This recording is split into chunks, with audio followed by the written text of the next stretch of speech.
जम्मू कश्मीर में डीडीसी चुनाव चल रहे हैं और इस बीच में जम्मू कश्मीर पुलिस, सुरक्षा बल आतंकवादियों के खिलाफ सख्त कार्रवाई भी कर रहे हैं। उनके मंसूबों को नाकाम किया जा रहा। हमारे साथ में जम्मू कश्मीर के डीजीपी दिलबाग सिंह मौजूद हैं। दिलबाग जी, आपसे मेरा पहला सवाल ये है कि अभी जो इस समय की स्थितियां हैं, कड़ी कार्रवाई की जा रही है सुरक्षा बलों की ओर से, आतंकियों के जो घुसपैठ करने की कोशिश कर रहे हैं, लेकिन आपसे मुझे जानना यह है कि जो अब बर्फबारी शुरू हुई है, इस बर्फबारी के दौर में पाकिस्तान की ओर से किस तरह की साजिश की जा रही है, क्या जानकारी है आपके पास दिलबाग जी? देखिए, होना तो ये चाहिए कि जब बर्फबारी हो जाती है और बॉर्डर के ऊपर ठंड और बर्फ़ दोनों ऐसी दिक्कत पैदा करती हैं कि उस वक्त इन्फिल्ट्रेशन लगभग जीरो पे आ जाती है। मगर पुरानी रूटीन से हटके पाकिस्तान की इस वक्त बौखलाहट का लेवल और उसकी फ्रस्ट्रेशन का लेवल इतना बढ़ गया है कि उसकी एजेंसीज लगातार इस प्रयास में हैं कि जितना हो सके उतने लोगों को अभी भी धकेल करके बॉर्डर के उस पार से इस तरह भेजा जाए, ताकि इस वक्त जो प्रक्रिया इस वक्त बहुत बड़ी एक डेमोक्रेटिक प्रक्रिया ग्राउंड के ऊपर चल रही है डीडीसी इलेक्शंस की, उसमें खलल डाला जाए। इलेक्शन शुरू होते ही जो एक बहुत बड़ा आतंकियों का ग्रुप उन्होंने 4 लोगों का एक टनल के ज़रिए से भेजा था सांबा के अंदर, जो टनल भी बाद में पकड़ी गई थी, और 4 दहशतगर्द जो भेजे थे वो भी मारे गए थे। वो एक पहली साजिश थी जो इलेक्शन शुरू होने के साथ ही शुरू हो गई थी। अगर मैं आपको याद दिलाऊं तो 4 दहशतगर्द और 20 हथियार लेकर के आना और 8 किलो RDX लेके आना, 50 के करीब ग्रेनेड लेके आना, बहुत बड़ी कॉर्डिक्स वेयर और बाकी चीज़ें जो ID बनाने के काम आती वो लेके आना, तो उनकी ये साजिश के जगह जगह पर अफरा तफरी फैलाई जाए। उसके बाद दूसरी साजिश कुछ ही रोज़ पहले जो है वो मेंढर के सेक्टर से क्रॉसिंग हुई। आतंकियों का एक ग्रुप उससे पार से, मेंढर के पार से इस तरफ आया, जो किसी आदमी को लेकर के गाइड के तौर पे उठा के उसको शोपियां की तरफ लेकर के साथ में चल रहा था।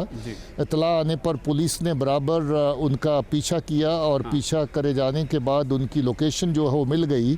वहाँ पर पुलिस ने सिक्योरिटी फोर्सेस के साथ मिलके, आर्मी के साथ मिलके ऑपरेशन किया, जिसमें पाकिस्तान के ही रहने वाले 2 खूंखार कमांडर लश्कर तौबा के सजाद और बिलाल मारे गए।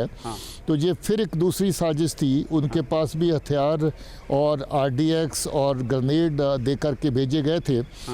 मौसम अगर अच्छा होता, बर्फ़ ज़्यादा ना होती शोपियां और पुंछ के बीच में, तो शायद वो दस्ता इस तरफ पहुंच जाता और पहुंचने के बाद साउथ कश्मीर और बाकी जगह दिलबाग जी, यही बात आपसे समझना है, यही बात आपसे समझना है मुझे। आपने जो बात बताई है, आपने बड़ी अहम बात कही है। आपने ये कहा है कि आमतौर पे ये हम लोग कश्मीर में कवर करते आए हैं, वो यही होता था कि बर्फबारी शुरू होने से पहले घुसपैठ तेज होती थी।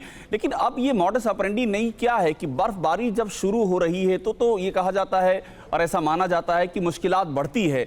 तो इस बर्फबारी के दौर में घुसपैठ की क्या मॉडस ऑपरेंडी है पाकिस्तान की ओर से, जो आप लोगों की जानकारी में आई है? क्या तरीका अख्तियार कर रहे हैं आतंकी, या साजिश कर रहे हैं?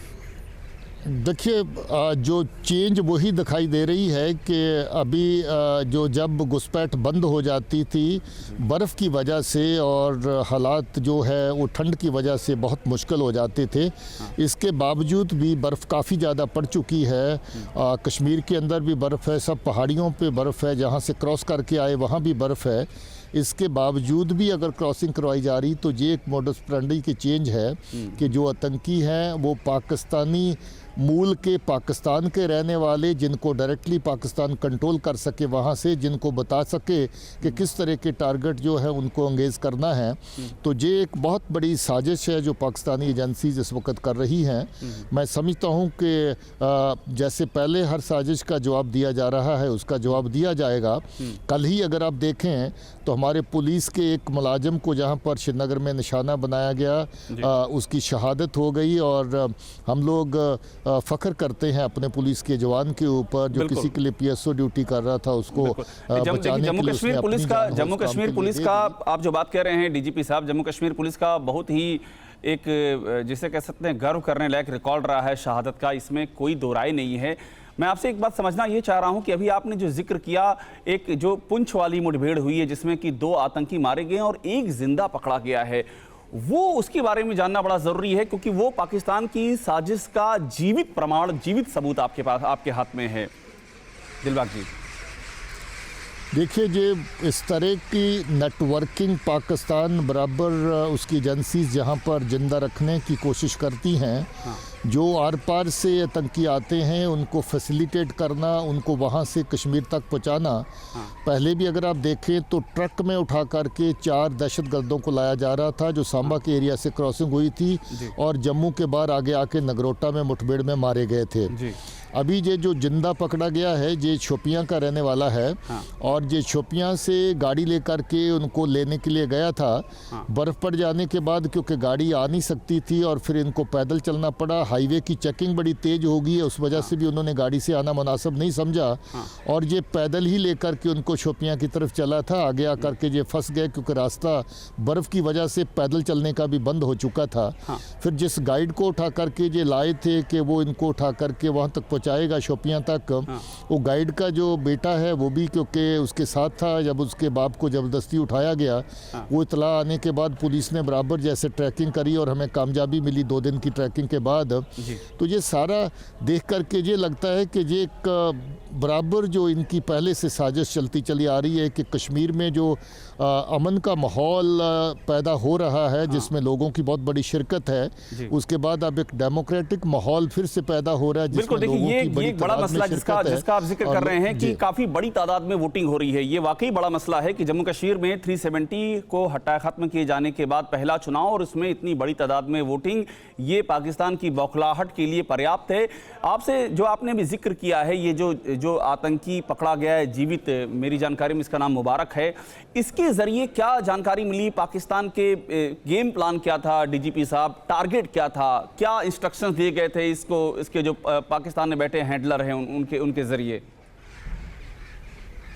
देखिए वो चीज़ें कुछ अभी तफ्तीश का हिस्सा है। एक बात तो बड़ी साफ जाहिर है कि जब कोई लश्कर तौबा और जैश मोहम्मद का दहशतगर्दी ग्रुप भेजा जाता है जहां पर जो पाकिस्तानी ओरिजिन के ही लोग होते हैं, तो उसका एक मकसद ज़रूर होता है कि ये लोग सीधा पाकिस्तान की एजेंसीज इनको कंट्रोल करती हैं और ये जो भी कार्रवाइयाँ करती हैं वो बराबर वहाँ से बैठ कर के कंट्रोल पार से पाकिस्तान से की जाती हैं। इसमें ये रहता है कि अगर कोई टारगेट अंगेज करना, सिक्योरिटी फोर्सेस के ऊपर अटैक करना, कैंडिडेट्स के ऊपर अटैक करना या और किसी टारगेट के ऊपर अटैक करने की बात होती है, हो सकता है कि लोकल जो जहाँ का तंजीम का कोई आतंकी होगा, दहशतगर्द होगा, वो उसको कार्रवाई को पूरी तरह से उस तरीके से अंजाम ना दे सके जिस तरीके से पाकिस्तान की एजेंसी चाहती हैं। बिल्कुल, इसीलिए ये अपना ही दहशतगर्द वहाँ के जो रहने वाले हैं उनको भेजते हैं, अपने ही डायरेक्ट कंट्रोल में रख करके उनको चलाते हैं ताकि उसी तरीके से कार्रवाई जमीन की सतह के ऊपर हो। एक बात और जानकारी आपसे जानना चाहूँगा, आप जम्मू कश्मीर के डीजीपी हैं और जम्मू कश्मीर पुलिस को आप उसकी कार्यप्रणाली से अच्छी तरह वाकिफ हैं। एक नई चीज और सामने आई है, ड्रोन के जरिए हथियारों की सप्लाई की जा रही है पाकिस्तान की ओर से, और वो ऐसे आप लोगों ने ऐसे कई सारे ऐसे ड्रोन आपकी जानकारी में आए हैं, आपने उनको फेल किया है। इसके बारे में जरा बताइए कि ये पूरी साजिश क्या और ड्रोन का जो पैटर्न है वो किस तरह से मददगार हो रहा है आतंकियों और उनके हैंडलर्स को? देखिए कुछ अर्सा पहले इन्होंने बॉर्डर्स के जरिए अपने कोरियर से वेपन भेजने का सिलसिला शुरू किया था। हम लोग बहुत बड़े जो इनके कोरियर्स के जरिए भेजे हुए वेपन थे उनके जखीरे पकड़ चुके थे। कुपवारा और बारामूला का एरिया इस्तेमाल किया गया था बड़ी सतह पे उसके लिए। उसके बाद इन्होंने एक नया तरीका ईजाद किया जिसमें ड्रोन के जरिए वेपन भेजने का सिलसिला इन्होंने शुरू किया। ये पहले पंजाब में हुआ था, पंजाब के बाद हीरानगर और सांबा जम्मू के बॉर्डर में, उसके बाद मेंढर और राजौरी के बॉर्डर में, उसके बाद अखनूर के बॉर्डर में, और उसके अलावा बारामूला के बॉर्डर में भी ड्रोन के जरिए वेपन जो है वो फेंके गए। मगर अच्छी बात यह है कि हम लोग हर तरह की साजिश के ऊपर नज़र रखते हैं। इसके चलते जो आधा दर्जन से ज़्यादा इनकी वेपन ड्रॉपिंग्स थी वो हम लोग अपने जराए से मालूमात लगा के उनको पकड़ चुके हैं और अभी भी ये सिलसिला वेपन्स को ड्रोन के जरिए से भेजने का जारी है। हम लोग इसके ऊपर कड़ी नज़र रख रहे हैं और ये मान लीजिए कि एक और साजिश, एक और नया मोडस ऑपरेंडी पाकिस्तान की एजेंसीज़ ने अपनाया है ताकि दहशतगर्दों के पास ज़्यादा से ज़्यादा हथियार जहाँ पर पहुँचाए जाएँ। बेगुनाह बच्चे जो कश्मीर के जो मिलिटेंसी की राह को तर्क करना चाहते हैं, छोड़ना चाहते हैं, उनको फिर से वर्गला के इस रास्ते पे चलाया जाए, क्योंकि वेपन अपने आप में एक नौजवान बच्चों के लिए फैसिनेशन बन जाता है। उसको वेपन दिखा के भी फुसलाया जाता है कि ये वेपन आपके हिस्से है, आपको दिया जाएगा अगर आप तंजीम ज्वाइन करते हैं। इसीलिए आतंकी कम आते हैं, वेपन ज़्यादा भेजने की कोशिश की जाती है।